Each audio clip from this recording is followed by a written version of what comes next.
We were with Admiral Potato and Mary, who are part of the DC801 Black Mage badge, which we already did a video on this channel before, but I wanted to take time to sit down and hear about not only what they're continuing to build, but also some of the process that wasn't really shown in the original video. So first, thank you so much for joining me.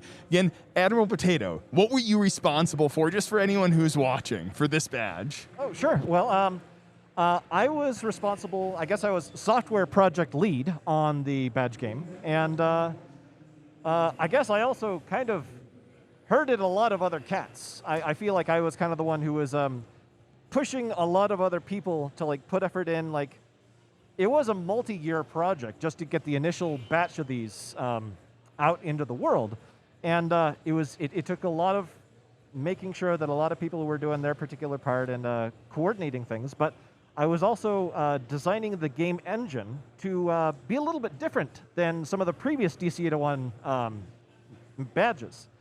And I would imagine, though, like, that's not an easy task. I mean, it's a double layer. There's multiple layers to the board. There's lots of complexities.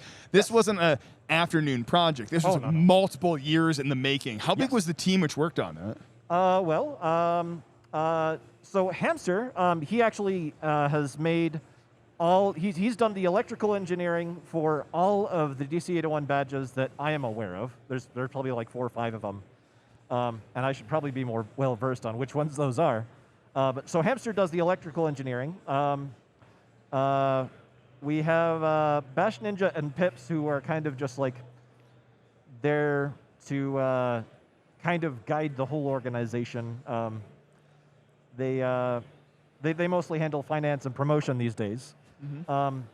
We have me, who was just kind of, I was the one who started asking questions regarding whatever the next badge was going to be. And it's almost kind of one of those situations where I was asking questions and everybody else was burned out.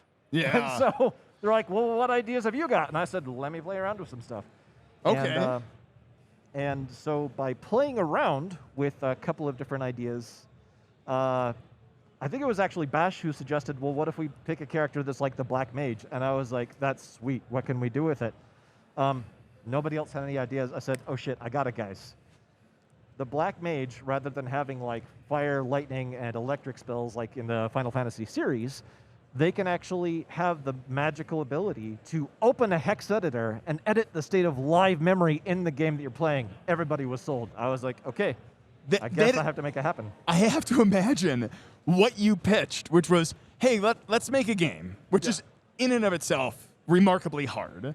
Like, and then you said, hold on, we're also gonna like put quests in it, which are unique to the game, and then we're gonna put items in it, which are unique to the game, and then we're gonna put graphics and images, which are all like, so many people think the art on all of these badges is just magically done.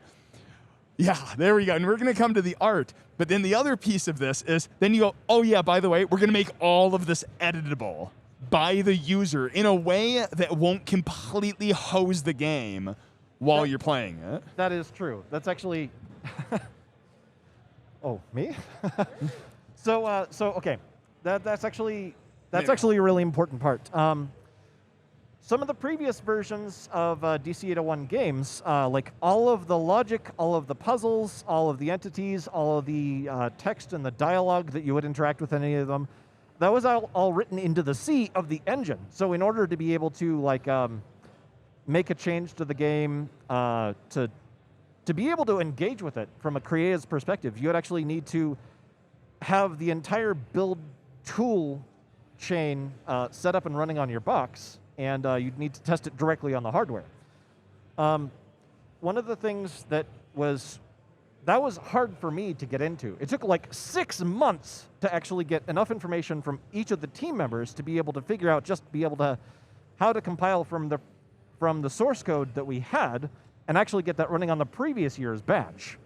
So a lot of the first 6 months of my involvement in the project not only was like brainstorming and coming up with plans for what the next game was going to be, but it was also like figuring out the compile toolchain. And I said, this is bullshit. I don't want anybody to ever have to put this much effort into just like turning it on and building it again. So what we actually did is we actually built a virtual machine that had all the tooling built in. Like literally you turn it on, there's like 3 scripts on the desktop.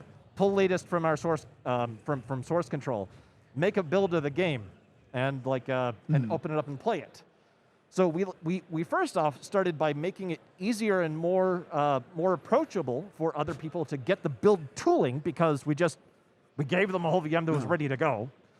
But on top of that, we knew how much it would be a barrier to people to be able to create content if they had to learn C and C++ to be able to engage with the code base.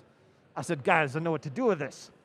The plan that actually worked out really well was to take it so that, make it so that the, how do I put this?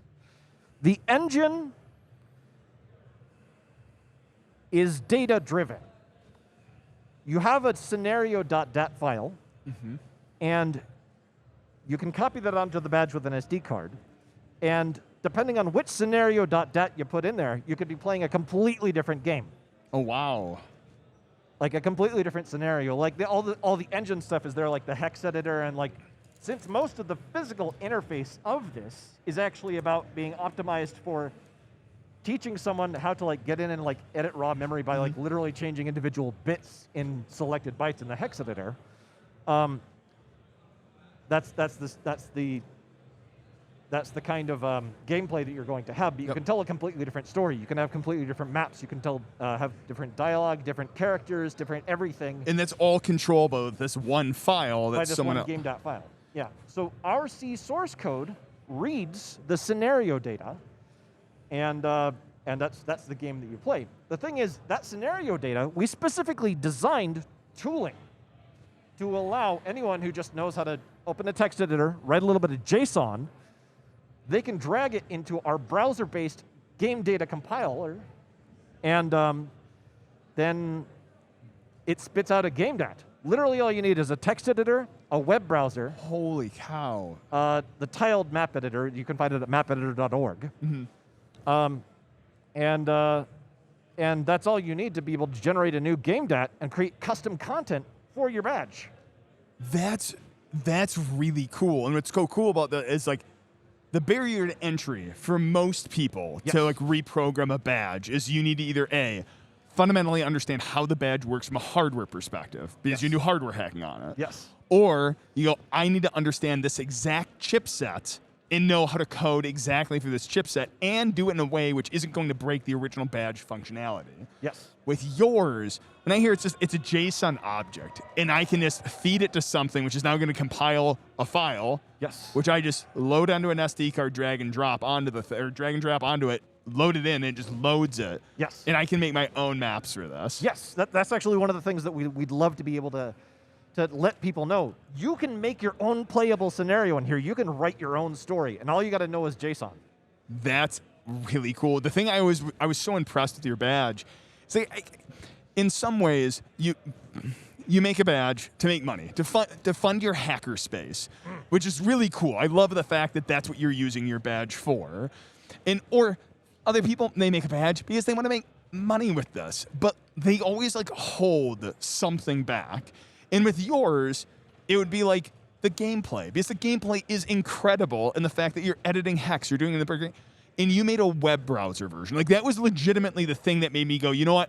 I need to do a video on this, because they put the whole game in a web browser that you can just go to GitHub, play it, and it's great. You can save games.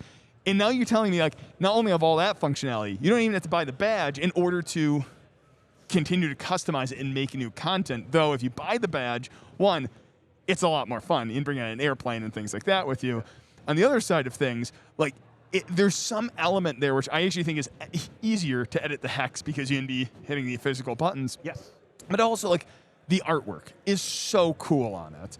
So I'm gonna go over to Mary, because you designed a lot of the artwork for this badge. Yeah. Say something specifically about actually how the web tool works into your workflow for creating the content. Workflow. It's just fast to rapidly prototype to get something functional to look at. So wait, you said something which just made me want to ask you a question. Yeah.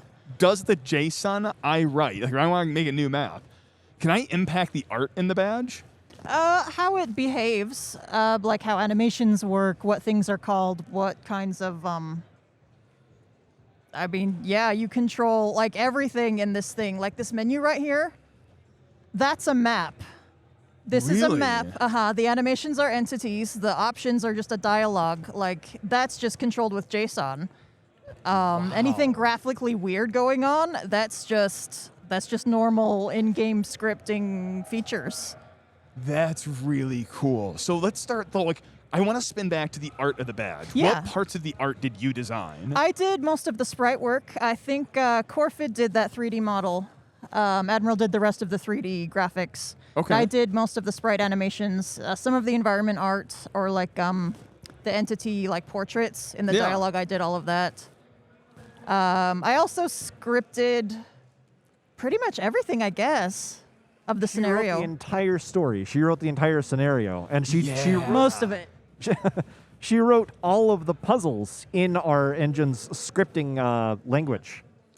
And That- I'm not really a career programmer. Like, I come from like traditional art, but because the tooling was so easy to use, I just built, the whole thing. I didn't need to That's- learn C. It's so cool that you were able to just jump into the art, and you're like, as you said, you're like, I've never done this before, and that's that's one of the things I love about so many of the badges and things like this. Is like, I feel like that's a fundamental skill as hackers. It's like, I have no idea, but I'll figure it out, and usually I'll figure it out in a very clever way. Usually, whether it's like, all right, we're gonna modify JSON or things like that, but to be in charge of the entire story, because that's another thing a lot of badges don't have, is like, 1, a story, 2, in quests, and then 3, obviously the artwork as well.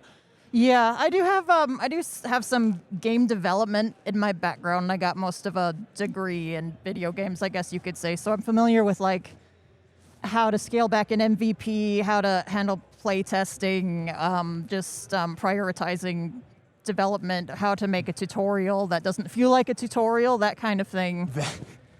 That was one thing which massively impressed me with the badge. So like, when you're going through the badge, you kind of like, you wake up, you follow the 2, like, I guess, like, ghosts type of thing. Yeah. Ghouls, I don't know what they are.